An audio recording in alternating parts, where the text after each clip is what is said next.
Welcome back. I got us into the war in our last session. I want to talk about some of the decisive campaigns of the Second World War in the European theater. We'll save the Pacific for another time. And we have to be, again, necessarily selective here. I'm sure I could get an argument started about those that I have not included. But I have a few here that I want to just sort of briefly discuss and give you some sense of their significance.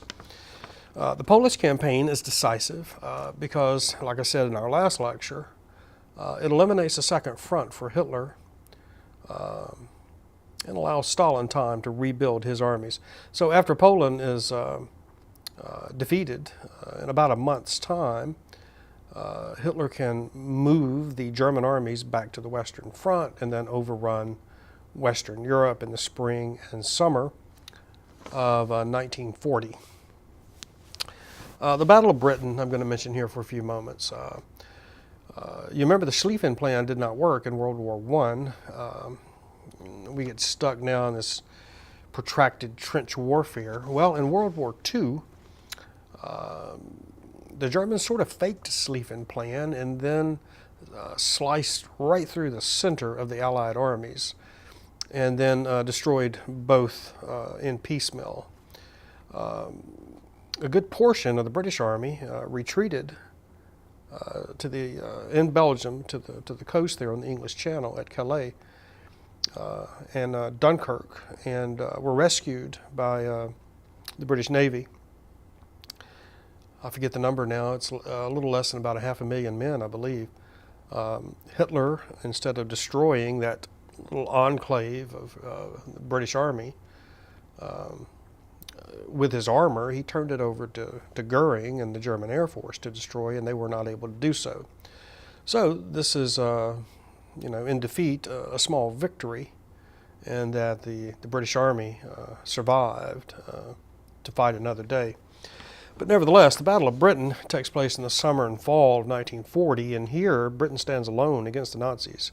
Again, Hitler has a non-aggression pact with Stalin, and the United States is not involved in the war yet and won't be for another, until December of 41. So Britain is standing alone. Here's where Churchill's legend really grows as he, through his speeches and his activities, he keeps British morale quite high, even though militarily they're in very deep water. The goal here for Hitler is to cow the British into surrender. And there's a threat, of course, of a German invasion, taking the German army across the English Channel and actually physically invading Great Britain. This is a terrifying prospect, obviously. It never comes off because the German Air Force is never able to secure command of the skies. So the Battle of Britain is fought largely between the Luftwaffe, the German Air Force, and then the Royal Air Force, or the British Air Force. And it's fought in the skies over England and the Channel. And the British will ultimately prevail. I should say that Hermann Goering, the head of the German Air Force, through the summer and into the fall of 1940, he concentrates the attacks against the British air infrastructure, runways, air traffic control towers, fuel depots, planes on the ground, literally trying to destroy the British Air Force. And then, as we get into the fall of 1940, he switches targets and he moves away from these military targets and begins the terror bombing of London and other English cities in an attempt to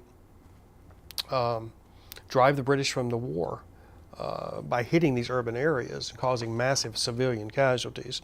This, of course, does not work, just makes the British mad and more determined to prevail in the end. And this is Hitler's first real defeat. He's not able to conquer Britain, and this is key. The survival of Britain makes it possible for the United States, once we enter the war, to have a large base there to station and train our troops for the eventual attack on Hitler's Europe, as we'll talk about when we get to Normandy. The third decisive campaign I'm going to mention here is Operation Barbarossa. This is the German attack on the Soviet Union. This is the largest conflict in human history. This war rages along about a 1,000-mile front from the Baltic Sea in the north to the Black Sea in the south. The German army runs through western Russia like hot knife through a butter, destroying Soviet armies, surrounding and capturing entire Soviet armies. Just catastrophic losses. It looks very much as if the Soviet Union is going to fall that summer. You can see on the map here, Barbarossa, you have Army Group North, focused towards Leningrad, Army Group Center, whose destination is Moscow, and then Army Group South, whose destination is Ukraine, and then later will extend from that to the Volga. As this onslaught continues, Hitler halts Army Group Center to help out in the capture of some of the southwestern portions of Russia, and then resumes the march on Moscow. I'm going to talk about two decisive battles in this large Operation Barbarossa, the assault on the Soviet Union. First is Moscow. This is the fall, winter of 1941 and 42. Again, the German armies are remarkably successful. They arrive at the outskirts of Moscow that fall when the rains start.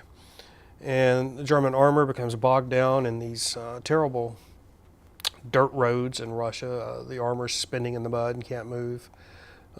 Jeeps and tanks and trucks and so on. The German army kind of grinds to a halt in this giant mud hole within shouting distance of Moscow. The rains stop, and then the Russian winter arrives.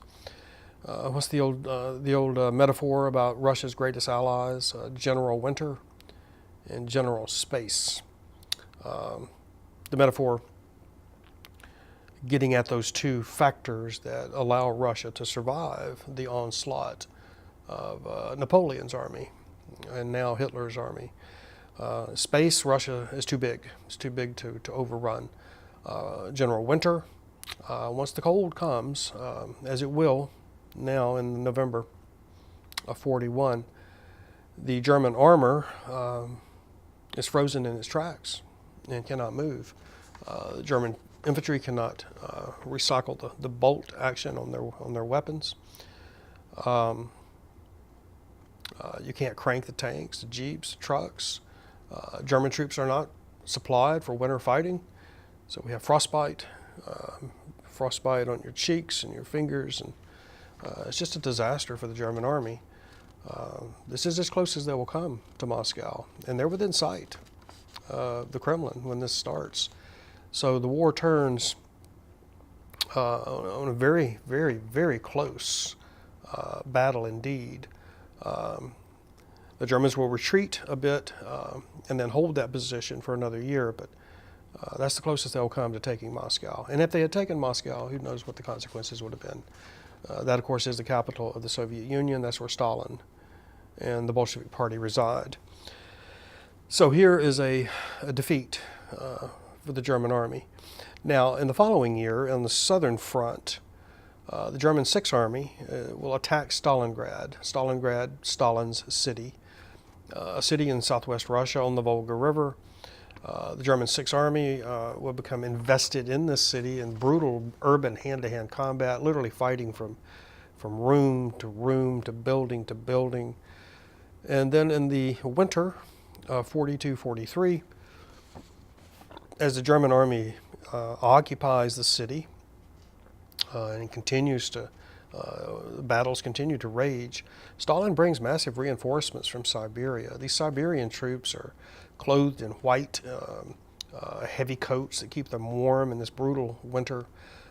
They have skis. They can fight on these skis with their weapons. And if you look at the map, you can see large Soviet forces, both north and south of Stalingrad, cross the Volga River, north and south, and envelop the German Sixth Army and starve it into surrender. 600,000 men. This is a catastrophe for the Germans. And most historians point to Stalingrad as the key battle in the European theater, because from this point on, the Germans will begin retreating westward, and the Soviet Red Army will begin advancing westward, driving the Germans back into Germany.